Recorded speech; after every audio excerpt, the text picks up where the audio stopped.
다른 복음의 위협, 다른 복음의 위협이라는 제목으로 하나님의 말씀을 전하고자 합니다. 지난 3주간 저희가 십자가에 대해서 많이 말씀을 나눴잖아요. 십자가에는 소망이 있고 또 십자가에는 능력이 있다라는 제목으로 십자가 말씀을 많이 나눴습니다. 십자가의 주제 설교를 하고 이제는 강해 설교를 좀 하려고 합니다.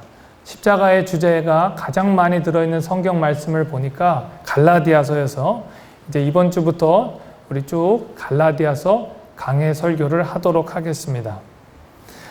갈라디아서 대장정에 들어가면서 갈라디아서가 왜 쓰여졌는지, 그리고 갈라디아 교회는 어느 교회인지, 그리고 우리 삶에 이 갈라디아서 말씀이 왜 필요한지에 대해서 우리가 알아보도록 하겠습니다. 첫 번째 시간이니까 조금 개론적인 얘기가 들어갈 수 있습니다.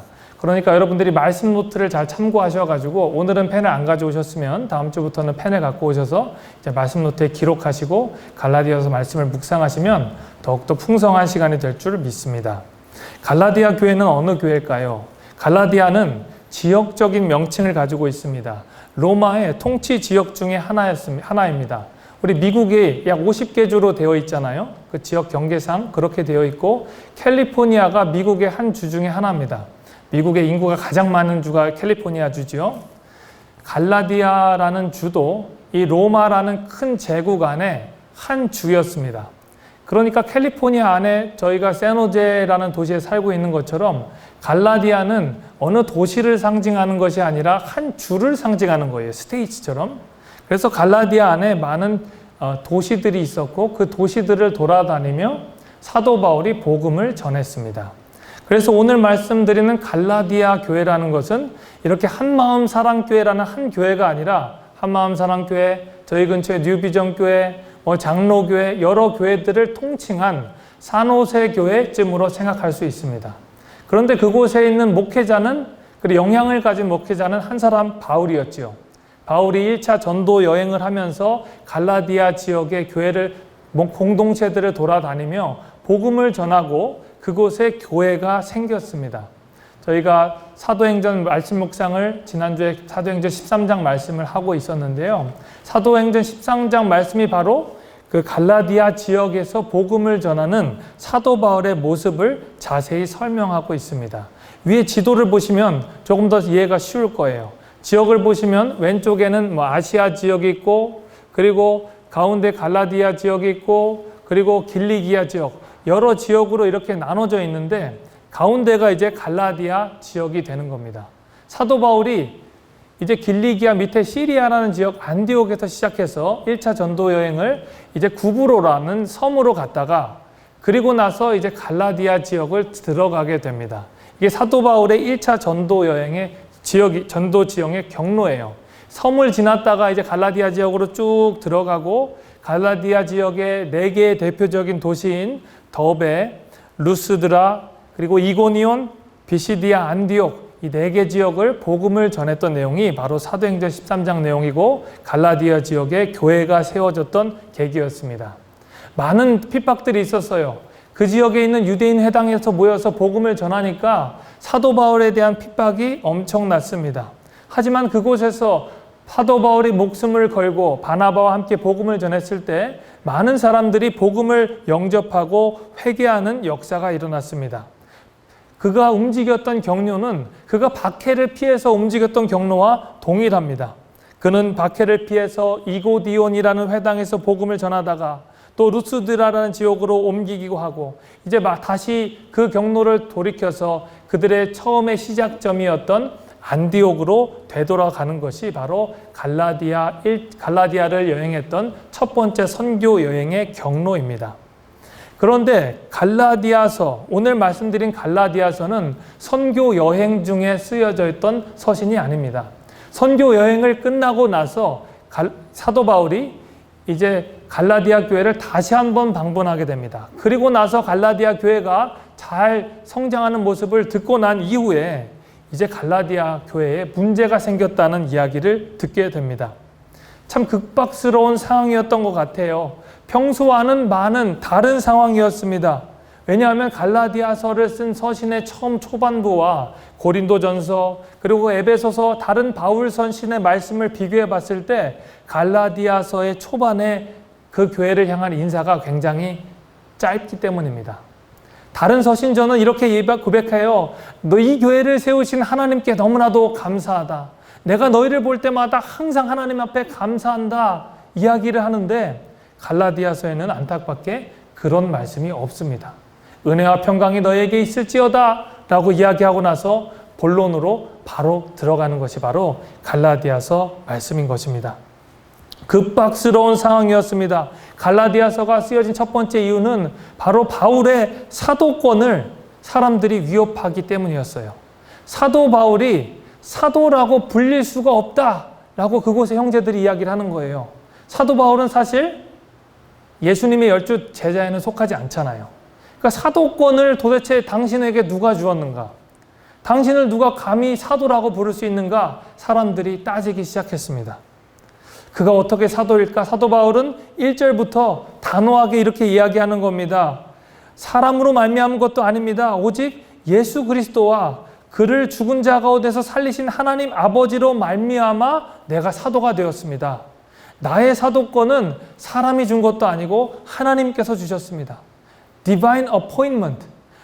내가 사도된 것은 바로 하나님이 주셨습니다 라고 강조하는 것이 바로 그가 사도권을 위협받았기 때문에 그렇습니다. 그런데 여러분, 왜 사도 바울의 사도권을 멀리 떨어져 있는 바울의 사도권을 위협할까요? 멀리 떨어져서 영향력이 별로 없는데 그 교회에 있는 성도들에게 사도 바울이 사도가 아니다, 잘못되었다, 그의 사도권을 왜 이렇게 흠집을 내릴 것일까요? 그 이유가 궁금하지 않습니까? 그 이유는 바로 그가 가지고 있는 메시지가 마음에 들지 않았기 때문이에요. 처음에 공격의 대상자는 메신저 사도 바울이었습니다. 마귀는 그 메신저를 공격하고 나서 그 목적인 하나님의 메시지인 복음을 공격하기 원하는 거예요. 처음에 메시지가 마음에 안 들어요. 이 사람이 하는 말이 정말 사실이고 좋은 말이에요. 그런데 이 메시지를 공격하기 위해서 사람들이 하는 방법은 뭐냐 하면 그 메신저를 흠집내는 거예요. 그 메신저의 신뢰도를 떨어뜨려서 그 메시지도 결국에는 믿지 못하게 하는 것입니다. 이게 바로 그곳에 있는 형제들이 했던 전략이었어요. 사도 바울의 사도권을 흠집내면서 그가 말했던 하나님 아버지의 복음을 흠집내려고 했습니다. 이제 두 번째 공격 대상인 그 메시지에 대한 공격이 시작되는 겁니다. 그 메시지는 바로 복음이지요. 하나님 아버지께서 하나님의 아들 예수님을 보내주신 그 복음을 흠집내기 시작하는 것입니다. 이게 바로 복음의 위협이었어요. 그 사도 바울이 그래서 갈라디아서 1장 4절을 통해서 이 복음의 핵심 메시지에 대해서 아주 자세히 그리고 압축적으로 설명을 하고 있습니다.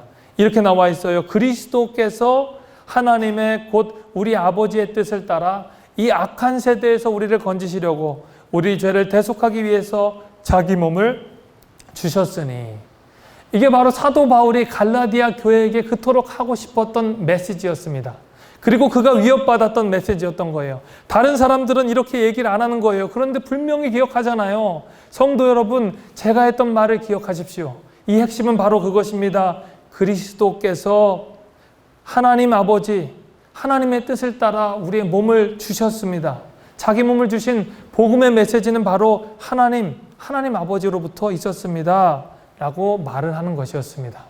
그 이후에 오늘 말씀 6절부터 10절까지 이 다른 복음의 위협에 대해서 세 가지로 차근차근 설명을 하면서 사도 바울이 이 복음이 다른 복음에 대한 특징을 설명하면서 이 복음에 절대 넘어가지 마십시오 라고 권면하는 것이 바로 오늘 말씀인 것입니다. 제가 다른 복음에 대해서 자세히 설명은 차근차근 이제 갈라디아서 말씀을 통해 설명을 해드리고, 오늘 본문은 다른 복음에 대한 내용을 담기보다는 다른 복음의 특징, 그리고 다른 복음이 일어났을 때 성도들이 어떻게 변화하는지에 대해서 설명을 하고 있습니다. 다른 복음의 특징은 무엇일까요? 첫 번째 이렇게 말합니다. 예수님을 속히 떠나게 만든다는 것입니다. 예수님을 빨리 떠나게 만든다는 거예요. 갈라디아 교인들이 하나님을 그렇게 사랑했던 사람들, 복음을 영접하고 교회를 세웠던 교인들이 예수님을 떠나는 모습이 바로 오늘 본문의 모습이었습니다. 6절 말씀에 이렇게 되어 있죠. 그리스도의 은혜로 너희를 부르신 이를 이같이 속히 떠나 다른 복음을 따르는 것을 내가 이상하게 여기노라. 너무 이상했던 거예요. 아니, 사람이 지조가 있어야죠. 사람이 의리가 있어야죠. 서로 신뢰관계가 있잖아요. 하나님의 복음을 영접했는데 사람과의 신뢰관계도 중요한데 하나님과의 신뢰관계를 그렇게 저버리고 그냥 속히 떠나서 다른 복음을 따라가는 것을 사도 바울이 이상하게 여겼다라고 말씀합니다. 이상한 거예요. 분명히 사도 바울은 6절에 이렇게 말씀하잖아요. 너희를 부르신 이가 있는데, 하나님께서 부르셨는데 하나님께서 백성들을 부르시고 구원을 얻게 하시고 그리고 교회로 모이게 하셨는데 그렇게 다른 복음을 전하는 자들이 왔다고 그렇게 속히 떠나는 게 말이 되냐, 이렇게 이야기하는 겁니다. 그런데 다른 복음의 위협을 우리가 다시 한번 생각해 보면 다른 복음이 그렇게 호락호락하지 않다는 뜻이에요. 다른 복음이 우리가 볼 때 이렇게 젠틀하게 와서 우리가 해치울 수 있는 만큼 그렇게 쉬운 복음이 아니라는 거예요. 목숨을 걸고 그 로마의 앞에서 그 유대인의 핍박을 뿌리치고 신앙생활을 했던 갈라디아 교인들이, 그 하나님을 사랑했던 예수 그리스도의 마음을 가지고 살았던 교인들이 속히 떠나는 데는 이유가 있고 그 위협에 얼마나 위력적인 위협이 있는지 우리가 알아야 한다는 것입니다. 사도 바울도 이런 일이 일어날지 전혀 상상하지가 못해서 내가 이것을 이상히 여기노라 라고 고백을 하는 것입니다. 하나님의 핏값으로 세운, 예수 그리스도의 핏값으로 세운 그 공동체가 하루아침에 무너지는 모습을 보고 사도 바울이 얼마나 안타까워했겠습니까? 이것은 분명한 다른 복음의 위협이었습니다. 그리고 거짓의 영, 마귀의 영의 위력이었습니다. 여러분, 마귀는 우리가 헬라어로 디아블로스라고도 합니다. 이 마귀의 특징은 무엇이냐? 갈라놓는 거예요. 갈라놓는 것. 서로의 사이를 갈라놓게 하는 것입니다. 다른 것이 아니에요. 하나님의 사랑하는 교회인 공동체를 둘로 갈라놓습니다. 그래서 그의 목적은 무엇이냐? 하나님의 복음의 메시지를 왜곡시키고 성도들을 교회 밖으로 떠나게 하는 것입니다. 그게 이제 바로 마귀의 성공 목표이지요. 성도가 분열해서 교회에 나오지 못하게 하고 예수님을 못 믿게 하는 것입니다. 지금 성도들 가운데, 그리고 포스트 코로나 시대 때 많은 그 성도들 가운데 갈등이 있다고 합니다. 교회에 나와도 되느냐 안 되느냐, 온라인 예배도 예배냐 안 예배냐, 그것을 통해서 갈등하는 교인들이 있다는 것입니다. 어떤 교인들은 온라인 예배 드리는 교인들을 정죄합니다. 그리고 온라인 예배 드리는 교인들은 또 오프라인 예배를 드리는 사람들을 또 자기네만 예배를 드리냐라고 서로 갈등이 있다고도 합니다. 그런데 이 갈등은 필요 없는 갈등이지요. 하나님께서 우리를 교회로 부르셨고 그리고 하나님께서 우리를 하나님의 복음 안에 모이게 하셨기 때문입니다. 멀쩡해 보이는 공동체인데 이 바울이 예수 그리스도로 말미암아 만든 공동체가 무너지고 있습니다. 그래서 이제 교회들이 속절없이 무너지는 가운데 사도 바울이 나서서 급한 마음으로 다른 복음은 없다. 그리고 이 다른 복음에 위협하는 것을 여러분들 조심하셔야 된다. 경고하는 말씀이 바로 갈라디아서 말씀의 초반부입니다. 여러분, 우리가 잘 아셔야 합니다. 사탄 마귀는 우는 사자와 같이 늘 우리를 삼키려고 한다는 사실입니다. 그리고 교회에서 떠나서 이제 다른 복음으로 향하길 원한다는 것입니다. 이 사탄 마귀의 계략에 바로 갈라디아 교인들이 넘어가고 말았습니다. 코로나가 우리 가운데 찾아왔지요. 코로나로 인해서 영적 성장을 이룬 분들이 많이 없습니다. 이제 코로나가 끝나고 이제 점점 코로나가 좋아지면 성도님들이 이 교회 안에 오셔야 합니다. 그런데 저희 교회 말고 이제 베이에리아에 있는 교회들, 그리고 한국에 있는 많은 교회들이 어려움을 겪고 있습니다. 한국은 지금 잠정적으로 교회 예배가 폐쇄되었죠. 그런데 미국 교회는 상황이 다릅니다. 저희는 예배당에 와서 마음껏 예배를 드릴 수가 있습니다. 저희 교회는 정말 특수한 케이스예요. 우리 장로님 같은 경우는 워낙 멀리 떨어져 계시기 때문에 예배를 드릴 수 있는 물리적인 거리가 안 되기 때문에 못 오시는 것 뿐이지, 장로님은 얼마나 오시고 싶으시겠습니까?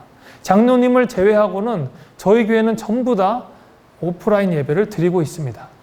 이런 유래를 찾아볼 수가 없습니다. 하나님의 은혜지요. 그런데 저희 교회 말고 다른 교회들이 많은 어려움을 겪고 있어요. 제가 어제 그 산호제 다른 지역에 있는 한 성도님을 우연히 만났었는데 그 권사님이 그런 얘기를 해요. 교인들이 100명이 되는데 지금 굉장히 소수만 예배를 드린다는 거예요. 목사님이 너무 안타까워서 이제 좀 교회 나올 때 되지 않았습니까? 그렇게 얘기를 하신다는 거예요. 교회를 나오고 싶어도 이제 교회를 나올 수 있는 그 힘이 생길 수가 없게 된 상황이 됐습니다. 온라인 예배가 있잖아요. 온라인 예배로 드리면 되는데 굳이 예배에 나올 필요가 있나? 라고 이야기를 한다는 것입니다. 그런 성도들을 전문 용어로 가나안 성도라고 합니다. 가나안 성도. 가나안을 거꾸로 하면 어떻게 되는지 한번 해보십시오. 가나안, 안 나가. 교회 안 나간다는 거예요. 교회 안 나가고 그냥 집에서 예배 드려도 된다는 거예요. 처음에는 괜찮아요. 목사님 말씀 듣습니다. 그런데 이제 교회가, 우리 교회가 이제 한마음사랑교회인지 뉴비전교회인지 헷갈리기 시작합니다. 처음에 클릭할 때 한마음사랑교회로 갔다가 다른 교회가 클릭 떠요. 그러면 아이고 이 교회도 들어가 봐야지. 아이고 교회 다 좋은 거잖아. 이 교회도 가고 저 교회도 가고.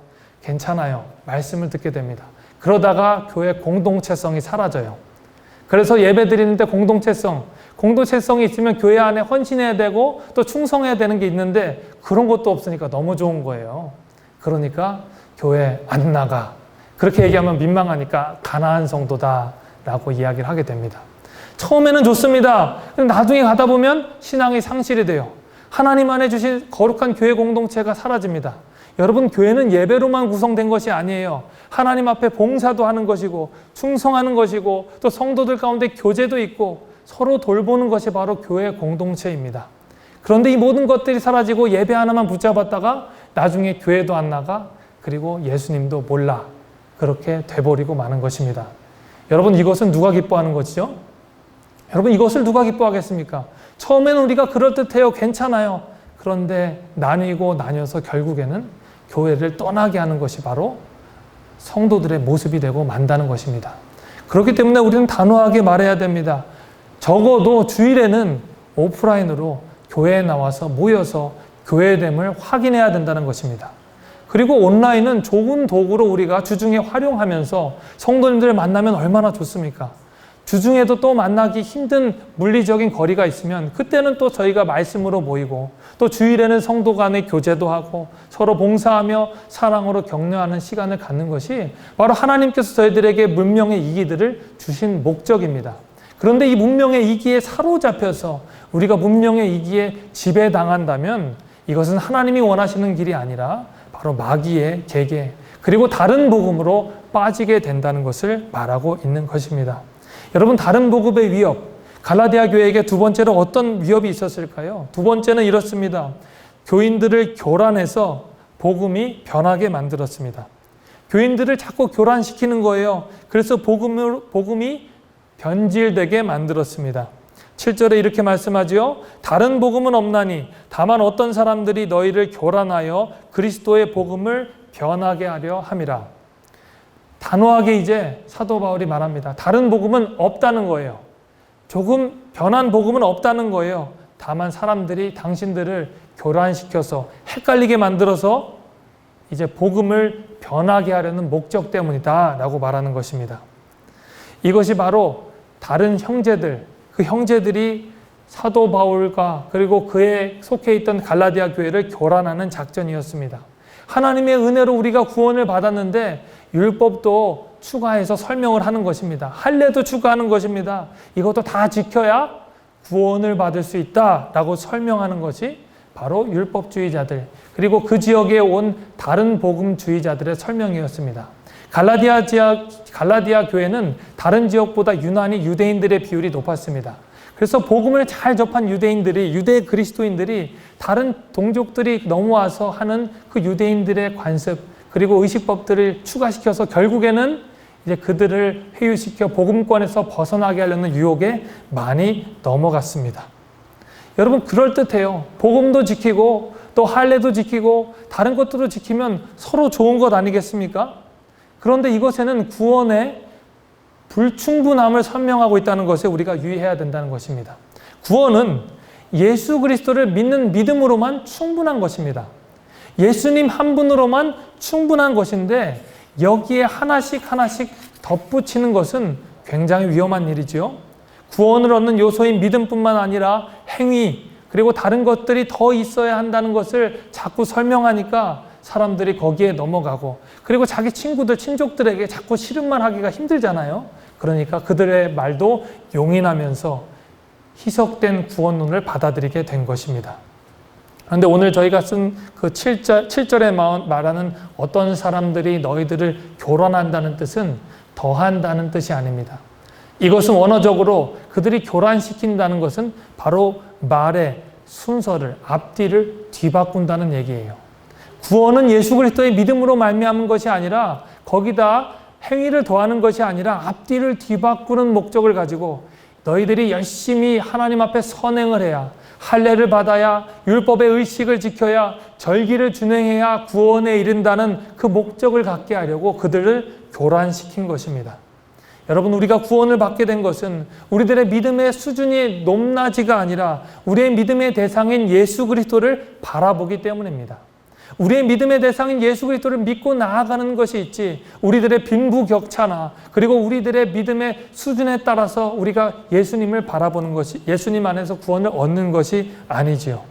그런데 자꾸 사람들이 희석시키며 구원의 행위를 추가시키고 다른 것들을 더하면서 예수님 한 분으로만 만족하지 못하고 또 예수님 한 분으로 이 구원에 충분하지 못함을 사람들에게 설명하자 사람들이 그럴듯하기도 하고, 그리고 다른 사람들과 두루두루 잘 지내야 되기 때문에 그들의 복음을 받아들이고 말았습니다. 여러분, 참 복음은, 온전한 복음은 바로 하나님의 주권에 있습니다. 하나님이 우리의 복음에, 우리의 구원의 주어가 되어 주셔야 된다는 것입니다. 오늘 말씀 갈라디아서 시작도 그렇고 갈라디아서 4절 말씀도 시작이 이렇잖아요. 하나님께서, 그리스도께서 하신다는 것입니다. 구원의 시작은 철저히 그리스도께서 시작하셨던 것입니다. 우리가 무엇을 했다는 것이 아니에요. 그리고 구원을 하실 때도 어떻게 하셨습니까? 하나님께서 예수님을 전적으로 보내주셨으므로 가능하시고, 그리고 구원받을 수 없는 무능한 저와 여러분들이 예수 그리스도를 보내주심으로 말미암아 우리를 건져주셨다. 4절 말씀 이렇게 돼 있죠. 이 악한 세대에서 우리를 건져주시려고 라고 말씀하시는 것입니다. 수용을 할 수 없는 사람, 물에 빠진 사람을 건져주신 분이 바로 예수 그리스도 하나님이십니다. 하나님께서 우리가 도저히 살아날 수 없는 사망의 골짜기로 빠져 있을 때 예수님을 보내주셔서 우리를 건져주신 것이지요.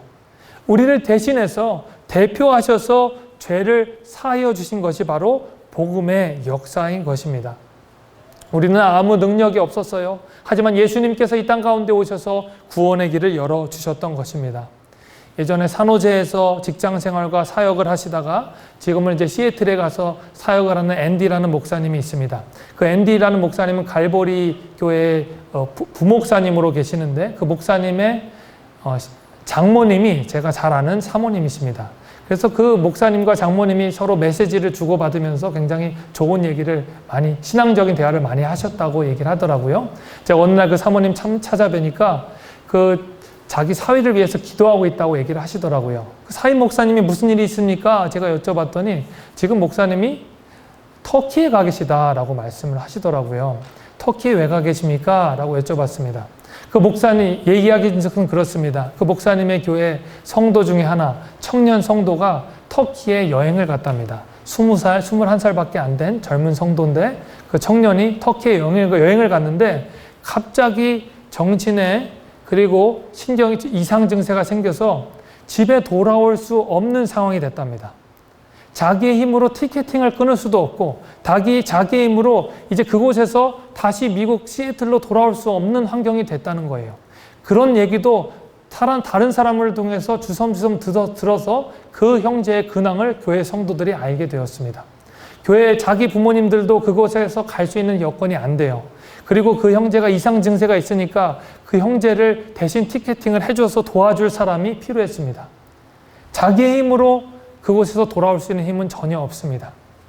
그때 그 교회 부목사님이신 이 앤디 목사님이 자기가 가겠다고, 자기가 터키에 가서 그 형제를 데리고 오겠다고 결단을 해줬다는 거예요. 대단하지 않습니까? 근데 그 목사님으로는 안 되는 거예요. 그 형제의 이상 증세를 잘 설명해야 되는 의사가 한 분이 더 필요한데 그 교회 성도님 의사 한 분이랑 같이 두 분이서 30시간, 왕복 30시간 비행기를 타고 갔다가 그 형제를 다행히 만나서 그곳에서 데리고 시애틀로 돌아왔다고 합니다. 저는 이야기를 듣고 참 감동을 받았어요. 미국 교회, 미국의 사회가 워낙 개인주의 사회이지 않습니까? 교회 안에서도 성도가 해야 될 일, 밖에서 자기가 해야 될 일을 구분짓는 게 바로 미국 교회와 사회의 모습입니다. 그런데 피부치도 아니고 주 안에서 하나된 교회됨을 인정하고 성도를 사랑하는 마음으로 자기의 직장 생활도 잠깐 스탑시키고 30시간 왕복을 해서 그 형제를 데리고 온 그 형제, 그 목사님의 마음 가운데에 예수님의 사랑이 있지 않나 생각하게 되었습니다. 예수님께서 바로 그런 모습이에요.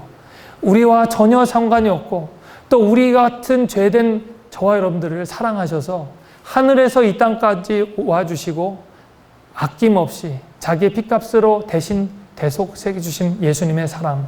그 사랑은 우리의 힘으로 아닌, 우리의 능력으로 아닌, 우리의 자랑으로 된 것이 아님을 우리가 알아야 한다는 것입니다. 이것이 바로 참 복음이지요. 참 복음은 내가 티켓팅을 끊을 수도 없는 그 능력, 그리고 내가 하나님 앞에 구원을 얻을 수 있는 그 능력이 아니라 구원을 얻을 수 없는 그 상황 가운데 예수님께서 우리를 건지시려고 보내신 하나님의 사랑인 것입니다. 이 사랑이 이렇게 심플하고 위대하고 감사한 사랑인데 자꾸 위협을 가지고 그리고 자꾸 순서를 바꾸고 교란하고 뒤바꾸려고 하는 것이 바로 다른 복음이 가진 두 번째 위협이었습니다. 세 번째 다른 복음의 위협은 무엇이었습니까? 사람에게 좋게 보이는 말이었습니다. 다른 복음의 위협은 바로 사람들에게 좋게 보이려는 말이라는 거예요. 오늘 10절 말씀에 이렇게 되어 있죠. 이제 내가 사람들에게 좋게 하랴, 하나님에게 좋게 하랴. 이제 내가 사람들에게 기쁨을 구하랴. 내가 지금까지 사람들의 기쁨을 구하였다면 그리스도의 종이 아니니라 라고 말씀을 합니다. 사도 바울은 단호한 사람이에요. 사도 바울이 갈라디아 교회를 살리는 목적은 사람에게 잘 보이려는 목적이 아니었습니다. 사람들을 기뻐하게 하는 목적이 아니었습니다. 오직 하나님을 기쁘시게 하는 목적이었습니다. 갈라디아에 침투한 다른 복음은 유대인들의 환심을 사기 위해서 노력했습니다. 그리고 그들의 권위를 내세우고 다른 사람들을 좋게 보이려는 다른 복음이었습니다. 그래서 두루두루 잘 지내게 하는 복음이었던 거예요. 유대인의 율법도 지키고 그리고 예수님도 잘 지키면 좋은 것 아니겠습니까? 누이 좋고 매부 좋고. 그런데 하나님의 복음은 둘 중에 하나를 택해야 되는 복음이었어요. 하나님 안에 있는 예수 그리스도를 택해야 되는 복음이었습니다. 그들은 사도 바울은 사람에게 좋게 하기 위해서 복음을 전하는 것이 아니었어요. 하나님 안에 살아계신 예수 그리스도를 전하기 위한 복음을 증거했다는 것이었습니다. 그는 사람의 종이 될 것인가? 아니면 하나님의 종이 될 것인가? 나는 사람의 종이 되지 않고 하나님의 종이 되겠다고 결심을 하고 만약에 내가 사람의 종이었다면 나는 하나님의 종이 아니다 라고 단호하게 말하는 것입니다. 여러분 찬양 중에 이런 찬양이 있습니다. 나 주님의 기쁨 되기 원하네. 내 마음을 새롭게 하소서. 새 부대가 되게 하사 나의 마음 깨끗게 해 주소서. 내가 원하는 단 한 가지 주님의 기쁨이 되는 것. 내가 원하는 단 한 가지 주님의 기쁨이 되는 것. 저는 이 찬양을 참 좋아합니다. 이 찬양의 가사의 제목처럼 사도 바울의 고백이 무엇이냐? 내가 원하는 단 한 가지는 주님의 기쁨이 되는 것입니다. 이렇게 고백하는 저와 여러분들이 되기를 간절히 축원합니다. 세상의 많은 사람들이 이제 종교다원주의로, 종교 혼합주의로 힘들어하고 있습니다. 교회 안에도 이 종교다원주의가 들어왔어요. 다른 것도 다 좋다는 거예요. 예수님도 분명히 좋고 우리의 구세주가 된다는 거예요. 그런데 예수님도 구세주지만 다른 신들도 구세주가 되는 것을 좀 인정해 달라는 하는 것입니다. 좀 포용적인 관점으로 다른 종교도 인정해 달라는 겁니다. 이성적인 사랑 아주 귀하죠. 그런데 다른 성도 좀 인정해 달라는 거예요. 좀 다른 사람도 좀 포용해서 동성끼리 이렇게 좀 사랑하는 것도 인정해 달라고 하는 것입니다. 이게 바로 하나님 안에서 복음이 변질돼 가는 과정입니다. 우리는 용납하지 않을 하나님의 진리가 있습니다. 하나님이 원하시는 단 한 가지가 있습니다. 하나님이 주신, 하나님이 원하시는 그 복음을 우리는 붙잡아야 하는 것입니다. 이성적이고 합리적이고 다른 사람이 볼 때 괜찮은 포용적인 문화를 우리는 수용할 수 없는 것입니다. 다른 사람들이 좋게 보이고 다른 사람들을 기쁘게 할지라도 우리는 그것을 선택할 수 없는 것입니다. 그것이 바로 복음인 것입니다. 목회자들에게 자꾸 성도들에게 설탕을 주려는 유혹이 있습니다. 성도들에게 잘한다 말할 수 있어요. 하지만 이것은 사람들을 좋게 하는 거예요. 강단에서 진정으로 성도를 사랑한다면 성도에게 하나님의 진리를 전해야 된다는 것입니다. 이대로 가면 잘못됩니다. 이대로 가면 분명히 망합니다. 이대로 가면 하나님이 기뻐하시지 않습니다. 라고 선포해야 된다는 것이 바로 사도 바울이 오늘 피를 토하는 심정으로 갈라디아 교인들에게 선포하는 말씀인 것입니다. 사탄은 자꾸 우리 말씀을 왜곡시키고 성도들, 그 사람들의 마음을 왜곡시킵니다. 사탄은 아담과 하와에게 찾아가서 이렇게 말합니다. 하나님께서 분명히 동산나무의 실과를 먹지 말라고 했는데 이렇게 말합니다. 참으로 너희에게 동산나무의 모든 열매를 먹지 말라 하시더냐. 하나님이 주시는 그 말씀을 희석시켜서 모든 열매를 먹지 말게 하셨어? 라고 물어봤더니 하와가 이렇게도 대답하지 않습니까? 하와가 볼 때는 아니다. 하나님이 볼 때 이 열매를 보면 이 열매를 먹으면 죽을까 하노라. 하나님은 뭐라고 말씀하셨어요? 이 열매를 먹는 나에게는 정녕 죽으리라. Surely die. 그런데 또 하와도 마음이 약해져서 이 열매를 먹는 날에는 내가 죽을까 하노라 라고 말을 하는 것입니다. 이 말씀의 왜곡이 일어났어요. 말씀을 자기가 원하는 대로 해석하기 시작했어요.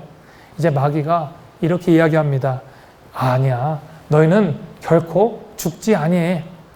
처음부터 시작해서 마귀의 왜곡이 성공했어요. 이제 하와와 아담은 마귀에 사로잡히고 말았습니다. 하나님께서 정녕 죽으리라, 반드시 죽으리라 하신 그 말씀이 이제 결코 죽지 아니하리라로 바뀌게 된 것입니다. 여러분, 사탄은 이렇게 우리들에게 말씀을 자꾸 왜곡하게 원합니다. 복음이 나와서 복음을 조금씩 희석시켜서 우리들에게 좋은 말씀으로 희석시키기 원합니다. 그러나 우리는 복음 모든 것들을 받아들여야 합니다. 받아들이기 힘든 말씀일지라도 하나님의 살아있는 진리의 말씀이기 때문에 우리가 그 말씀을 수용해야 한다는 것입니다. 그래서 우리는 이렇게 말합니다. 우리는 사도 바울의 말씀처럼 이 복음의 순수한 말씀, 이 십자가 부활을 붙잡아야 된다는 것입니다. 십자가 부활을 가장 함축적으로 말씀한 것이 바로 요한복음 3장 16절이죠. 하나님, 주어된 하나님께서 이 세상을 사랑하다 독생자를 주셨으니 그 누구든지 예수님을 믿으면 멸망하지 않고 영생을 얻을 것이니라. 할렐루야. 그런데 반대로 한번 해석해 보세요. 누구든지 예수님 믿으면 멸망하지 않습니다. 그런데 자꾸 사탄은 희석해서 이렇게 말하죠. 누구든지 꼭 예수를 믿어야 되냐. 그러지 말고, 참 이 폭력적인 말이다. 예수 믿지 말고 멸망하지 말고 다른 사람 믿으면 멸망하지 않냐. 이런 식으로 얘기를 한다는 거예요. 그리고 하나님 안에 예수님을 안 믿으면 결국엔 멸망하는 것인데, 지옥불에 떨어지는 것인데, 이런 말들을 자꾸 희석시켜서 강단 안에서 그런 거북스러운 말들을 사라지게 하는 것이 바로 사탄의 목적인 것입니다. 그런데 저는 이것과는 타협하기 싫습니다. 성도들이 거북할지라도, 그리고 성도들이 받아들이기 힘들지라도 예수님 안에만 구원이 있다는 것을 강단을 통해서 선포해야 되는 줄 알고 있습니다. 그리고 예수 밖에는 구원이 없고 예수 밖에는 멸망의 길로 가는 것을 우리가 알기에 이 자리에 나와서 예수님만으로 기뻐하고 또 예수님만으로 우리가 감사한 줄 알고 있습니다. 4절 말씀에 다시 한번 그렇게 해서 반복하는 것입니다. 하나님께서 또 그리스도께서 하나님의 뜻을 따라 우리를 건지시려고 이 땅 가운데 오신 그 대속의 은혜에 우리가 감사해야 될 줄 믿습니다. 오늘 말씀을 정리하겠습니다. 다른 복음은 우리를 자꾸 위협하고 있습니다. 그래서 다른 복음이 우리를 속히 떠나게 만들고 그 교란하고 변하게 만들고 그리고 사람들에게 좋은 말씀을 전하려고자 많은 사람들을 유혹할 때 우리는 다른 복음에서 떠나서 다른 복음은 복음이 아니기 때문에 오로지 하나님의 복음의 말씀인 예수 그리스도의 십자가의 복음을 믿고 의지하며 나아가야 하는 줄 믿습니다. 그래야 해서 우리의 고백이 나로 말미암은 것이 아니라 오직 하나님께만 있음을, 우리의 영광에 되신 하나님 아버지께만 있음을 고백해야 될 줄로 믿습니다. 그래서 사도 바울이 이렇게 철저히 고백하는 겁니다. 5절 말씀에 제가 읽겠습니다. 영광이 그에게 세세토록 있을지어다. 아멘. 모든 영광은 나에게 있는 것이 아닙니다.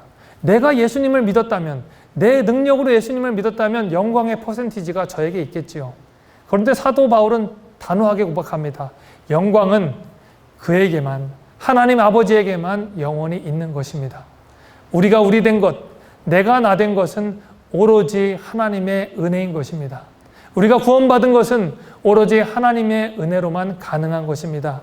다른 복음이 여러분들에게 침투하고 위협할 때에 단호하게 하나님의 말씀을 붙잡고 하나님의 은혜를 구하고 하나님께 영광을 돌리며 오직 은혜는 하나님께만 있습니다라고 고백하는 저와 여러분들의 삶이 되기를 간절히 축원합니다. 기도하겠습니다. 하나님 감사합니다. 갈라디아 교회에게 다른 복음의 위협들이 찾아올 때에 오직 복음으로만, 하나님의 아들 예수 그리스도만 구원이 있음을 고백하였던 사도 바울의 모습을 보며 우리들에게 하나님 복음의 위협이 찾아올 때에, 우리들을 교란할 때에 십자가 복음의 말씀을 붙들고 승리하는 하나님의 자녀들 다 될 수 있도록 은혜 내려 주시옵소서. 감사하며 사랑하는 예수님의 이름으로 기도하옵나이다. 아멘.